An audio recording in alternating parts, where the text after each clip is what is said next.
नमस्कार, स्वागत है आप सभी का वैदिक एंड वास्तुविद विभोर में।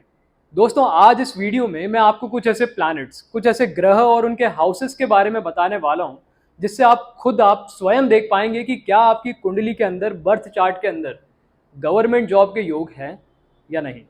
अब देखिए, घबराइए मत, इसके लिए आपको खुद कुंडली देखना आना ज़रूरी नहीं है। बस हमारे साथ आप धीरे धीरे चलते रहिए और बहुत ही आसानी से आप समझ जाएंगे कि गवर्नमेंट जॉब के योग हैं या नहीं। अब देखिए, इस वीडियो में हम बहुत जनरलाइज्ड गवर्नमेंट जॉब की बात करेंगे कि भैया नॉर्मल गवर्नमेंट जॉब है या नहीं। हम किसी पर्टिकुलर स्पेसिफिक डिपार्टमेंट की बात नहीं करेंगे, जैसे जुडिशियल सर्विसेज हो गया या फिर ब्यूरोक्रेसी हो गया, IAS IFS XYZ। ये आता है सेकेंड स्टेप। हम फर्स्ट स्टेप की बात करेंगे एक जनरलाइज्ड गवर्नमेंट जॉब की। सेकेंड स्टेप आता है डिपार्टमेंट चेक करना कि इस डिपार्टमेंट में आपका करियर है या नहीं। और फिर तीसरा स्टेप आता है कि इस पर्टिकुलर डिपार्टमेंट में आपके करियर को कितनी सक्सेस मिलेगी, कितनी आपको कामयाबी मिलेगी। हम सिर्फ फर्स्ट स्टेप पे फोकस करेंगे। तो आइए फटाफट अपनी कुंडली खोल लीजिए और हमारे साथ आगे बढ़िए।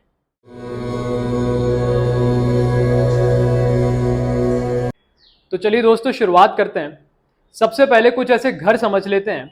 इधर आपको कुंडली मिल जाएगी, तो कुंडली में आपको घर मैंने मार्क कर दिए हैं जो जो इम्पोर्टेंट है। सबसे पहले आता है दूसरा घर, फिर आता है छठा घर, सातवां घर, 10वां घर और 11वां घर। 5वें और 90वें घर का भी इंपॉर्टेंस है, लेकिन थोड़ा कम इंपॉर्टेंस है। जो ज़्यादा इंपॉर्टेंट है, जो मेजरली इम्पैक्ट करेगा गवर्नमेंट जॉब को, वो करेगा दूसरा, छठा, सातवां, 10वां और 11वां और इनके स्वामी। अब मैं फटाफट बताता हूँ। मुझे पता है कुछ लोग कंफ्यूज हो गए कि भैया स्वामी का क्या मतलब है। देखिए, इस साइड आपको कुंडली मिल जाएगी और इस साइड आपको एक लिस्ट दिख रही होगी, नंबर दिख रहे होंगे और उनके आगे प्लैनेट दिख रहे होंगे। ठीक है, कुंडली में क्या देखना है। फॉर एग्जाम्पल, अगर मैं बोलता हूँ 10वें घर का स्वामी, तो आपको पता है 10वां घर कौन सा है, ये मैंने मार्क कर रखा है। अब इसमें आप आपकी कुंडली में देखिए नंबर कौन सा लिखा हुआ है।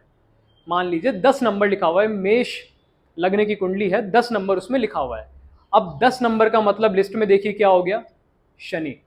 मतलब आपकी कुंडली में शनि जो है वो 10वें घर का स्वामी है। स्वामी का सिंपल मतलब है कि जो भी घर है उसमें नंबर देखिए, नंबर जो लिखा हुआ है उसको इस चार्ट के अंदर, इस लिस्ट के अंदर देखिए कि नंबर के आगे कौन सा प्लैनेट लिखा हुआ है। जो भी ग्रह उस नंबर के आगे लिखा हुआ है वो उस घर का स्वामी है।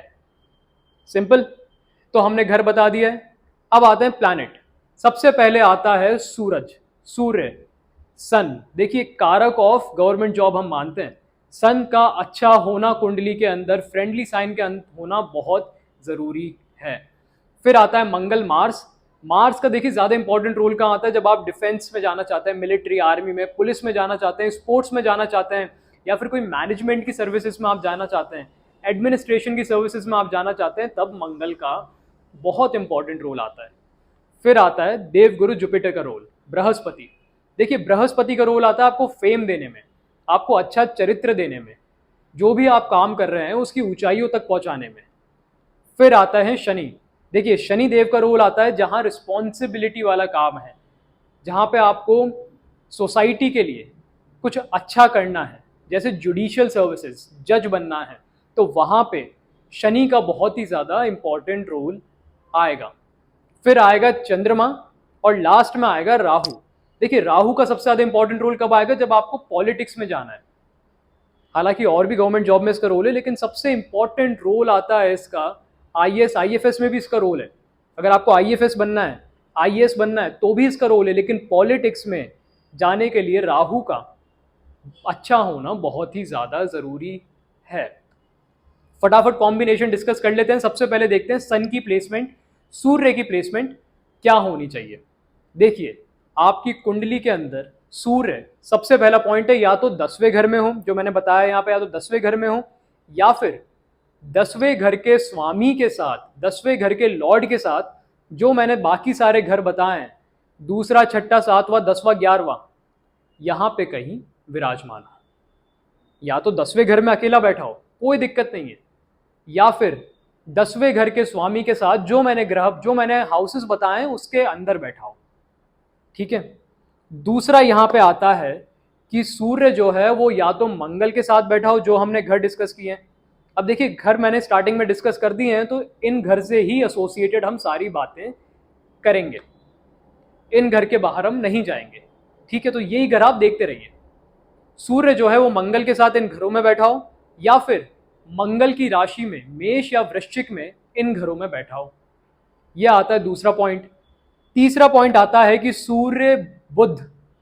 सूर्य, चंद्रमा और जुपिटर, देवगुरु, इन घरों में बैठे हों अपने फ्रेंडली साइन के अंदर, एनिमिकल साइन में ना बैठे हों, जैसे केप्रिकॉर्न, मकर हो गया, वृश्चिक हो गया, 11वां घर एक्वेरियस हो गया, कुंभ, ऐसे साइंस के अंदर ना बैठे हों। वर्गो, कन्या हो गया, इन राशियों के अंदर ना बैठे हों।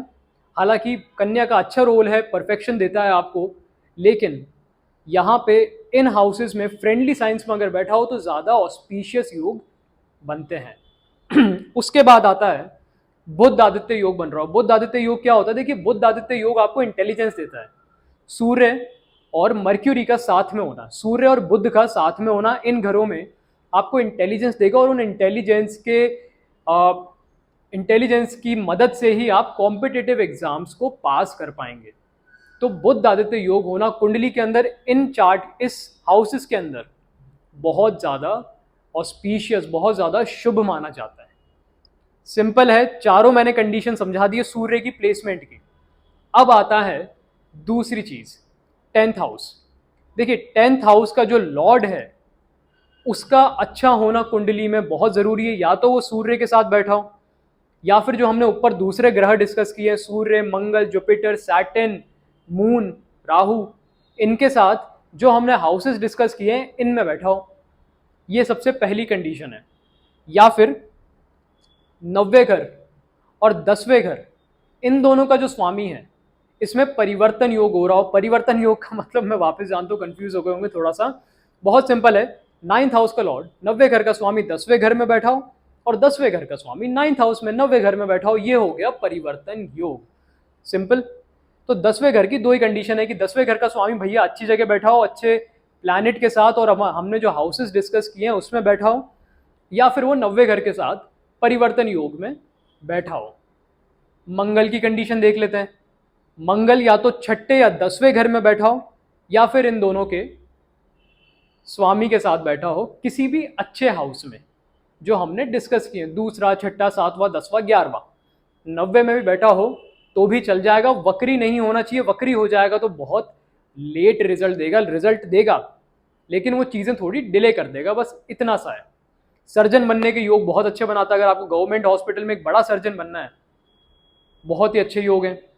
तो मंगल का 6ठे और 10वें घर में प्राइमरी होना जरूरी है। अगर 6ठे या 10वें घर में नहीं है कोई बात नहीं, या तो उस पर दृष्टि पड़ती हो, मतलब चौथी, 7वीं या 8वीं दृष्टि में उसकी कोई दृष्टि पड़ती हो 6ठे या फिर 10वें घर में, या फिर इनके स्वामी के साथ वो बैठा हो जो हमने घर डिस्कस किए हैं। उसके बाद मंगल के बाद आता है जुपिटर। बृहस्पति, देवगुरु का क्या रोल है? देखिए, बहुत सिंपल है। या तो देवगुरु केंद्र के अंदर स्थापित हो, बढ़िया केंद्र के अंदर विराजमान हो जाए। केंद्र क्या हो गया? पहला घर, चौथा घर, 7वां घर और 10वां घर, 1, 4, 7, 10 में बैठा हो, या फिर अपने फ्रेंडली साइन में बैठे हो जो हमने डिस्कस किए हैं। फ्रेंडली साइन डिस्कस नहीं किया ना, कोई बात नहीं। फ्रेंडली साइन क्या है? फ्रेंडली साइन का मतलब हो गया इसके मित्र, देवगुरु के मित्र। देखिए, देवगुरु के ऑलमोस्ट सब लोग मित्र हैं, लेकिन यहां पे इंपॉर्टेंट है कि जो हमने प्लैनेट डिस्कस किए हैं उनके साथ ये बैठे हों, या फिर उन हाउसेस के अंदर जो हमने डिस्कस किया है वहां ये बैठे हों। दूसरा कंडीशन है जुपिटर की कि ये सन, मतलब सूर्य और चंद्रमा के साथ जो हमने हाउस डिस्कस किए हैं उसमें बैठे हों, या फिर ये सूर्य और मंगल के साथ बैठे हों जो हमने हाउसेस डिस्कस किए हैं उसके अंदर। शनि का समझ लेते हैं। शनि का बहुत स्पेसिफिक है, या तो पहले घर में बैठे हों, 7वें घर में बैठे हों, या फिर 10वें घर में बैठे हों।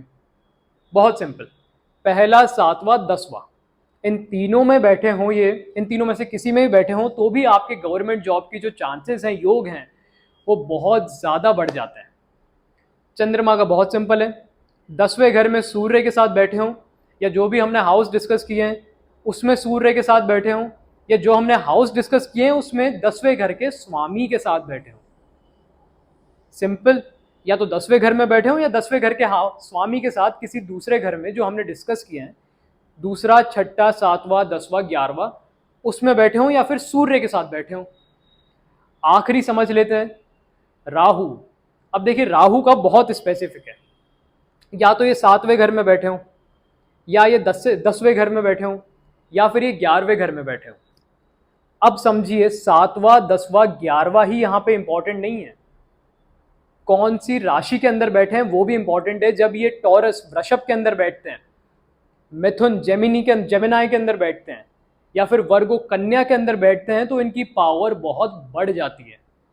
अगर ये 7वें, 10वें और 11वें घर में इन तीनों में से किसी भी राशि के अंदर बैठे हों तो राहु बहुत स्ट्रांग बन जाएगा और आपको पॉलिटिक्स में, ब्यूरोक्रेसी में बहुत ही अच्छे रिजल्ट ये देगा। राहु की इंपॉर्टेंस हमको पता ही है, बहुत ज़्यादा इंपॉर्टेंट है फेम के लिए, ऊंचा बढ़ने के लिए, आज वर्ल्डली कंफर्ट्स के लिए। तो ये देखिए, ये सारे थे कुछ ऐसे प्लेसमेंट्स जो ज़रूरी हैं आपके चार्ट के अंदर। अब इनमें से सारे होना ज़रूरी नहीं है, इनमें से 2 से 3 भी प्लेसमेंट अगर आपकी कुंडली के अंदर बनते हैं तो भी आपकी गवर्नमेंट जॉब की पॉसिबिलिटीज़ बहुत ही ज़्यादा बढ़ जाती है। अब फिर वो डिपेंड करता है, मान लीजिए ये डिपेंड करता है कि सूर्य के आपके सारे बन रहे हैं, या एक अच्छे ऑस्पिशियस योग बन रहे हैं, शनि के ऑस्पिशियस योग बन रहे हैं, लेकिन आपको जाना किस में, स्पोर्ट्स में। तो या और मंगल अच्छा नहीं है, मंगल के योग नहीं बन रहे हैं, छठे या 10वें घर से कनेक्टेड नहीं है, तो यहाँ पे थोड़ी सी आपको डिपार्टमेंट सेलेक्ट करने में प्रॉब्लम आएगी। तो पहला आप ये देखिए कि क्या मेरे गवर्नमेंट जॉब के योग हैं या नहीं है। उसके बाद हम दूसरे वीडियो में हम स्पेसिफिक डिपार्टमेंट्स के बारे में बताएंगे कि स्पोर्ट्स के योग बन रहे हैं क्या, मैनेजमेंट के योग बन रहे हैं क्या, ब्यूरोक्रेसी, आईएफएस, आईएएस के योग बन रहे हैं क्या, जुडिशियल सर्विसेज के योग बन रहे हैं या नहीं बन रहे हैं। ठीक है, सिंपल है, स्वामी देख लीजिएगा, घर देख लीजिएगा और प्लैनेट देख लीजिएगा, तीनों मैंने आपको बता दिया है। कुंडली लेके आराम से बैठिए और आराम से वीडियो को देखिए। चलिए, अगर वीडियो अच्छा लगा हो तो लाइक करना ना भूले, कोई भी कंफ्यूजन हो, कोई भी कमेंट कर दो, जितना जल्दी होगा मैं बता दूंगा, आई प्रॉमिस। वीडियो अच्छा लगा हो तो लाइक कर दीजिए, कमेंट कर दीजिए, और जिसको भी गवर्नमेंट जॉब में प्रॉब्लम आ रही हो तो उसके साथ शेयर कर दीजिए। चैनल को प्लीज़ सब्सक्राइब करना ना भूलें, क्योंकि आप लोगों के साथ आगे बढ़ना और जल्दी जल्दी जल्दी और कंटेंट डिलीवर करना है। चलिए, मिलते हैं जल्दी अगले वीडियो के साथ, तब तक के लिए हर हर महादेव।